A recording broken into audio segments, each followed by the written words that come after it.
আসসালামু আলাইকুম। আশা করি আপনারা ভালো আছেন। আমিও ভালো আছি আপনাদের দোয়াতে। আজকে একটা ভিডিও নিয়ে চলে আসলাম। ভিডিওটা হচ্ছে আজকে পটল দিয়ে কাকুর দিয়া কাকুলের ভাজি। অবশ্যই কি সিস্টেমে করবো না করবো অবশ্যই ভিডিও দেখতে থাকবেন, সাথে থাকবেন। ভালো লাগলে লাইক, শেয়ার, কমেন্ট, সাবস্ক্রাইব করে দিবেন। তাহলে চলেন আয়োজনটা করে নিই।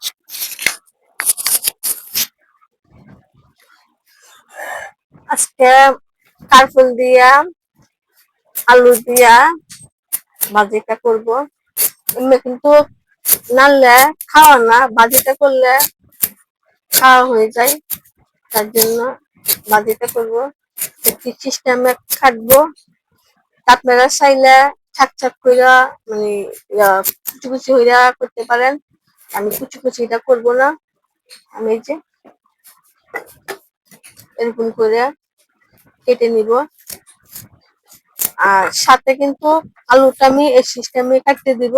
সিস্টেমে আলুটা ছিলে নেই। আলুটারে এবার দিয়া ছোট ছোট কইরা পাতল পাতল কইরা যেভাবে কাটছি পটল, এবার এই সিস্টেমে বাজিটা করলে একটা বাজিয়া ভাঙবে না। এই সিস্টেমে কেটে নিব। আমি কাটতে কুটতে নিয়ে আসতেছি। কড়াইটা বসায় দিচ্ছি, তেলটা দিয়ে দিব।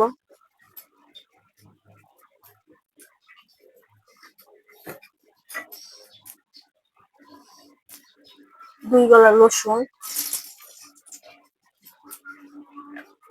পেঁয়াজ, কাঁচামরিচ,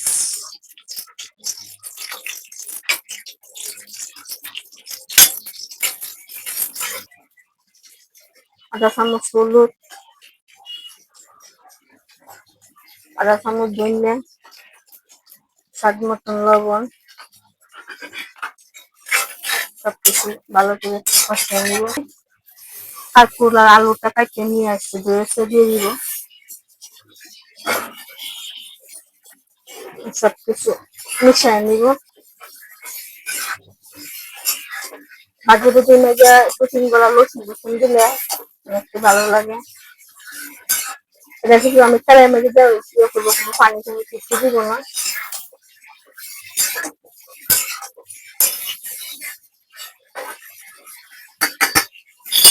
ঢাকনাটা দিয়ে দিব, এটা মতো মতো জাল দিয়ে উঠবো। ও আস্তে আস্তে বালতিটা তো বসলাম, দেখি এরকম হচ্ছে, একটু লাড়া ছাড়া দিই। ওই তেলের মধ্যে দিয়ে এটা লাল লাল করবো।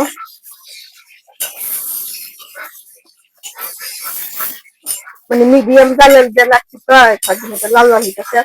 ওদের জালটা বাড়াই দিতাম, তাহলে এটা ফুলে যেত। আমি তেলের মধ্যে মশলা করবো। আসসালামু আলাইকুম। আশা করি আপনারা ভালো আছেন। আমার আলু দিয়ে একটা কাঁকরোলের ভাজিটা হয়ে গেছে। কাঁকরোল বলে না পটল বলে, যেমন কাঁকরোল সরি সরি। তারপর আপনারা কি সিস্টেমে করবেন, তেলে মেরে মশলা পানি ছাড়া।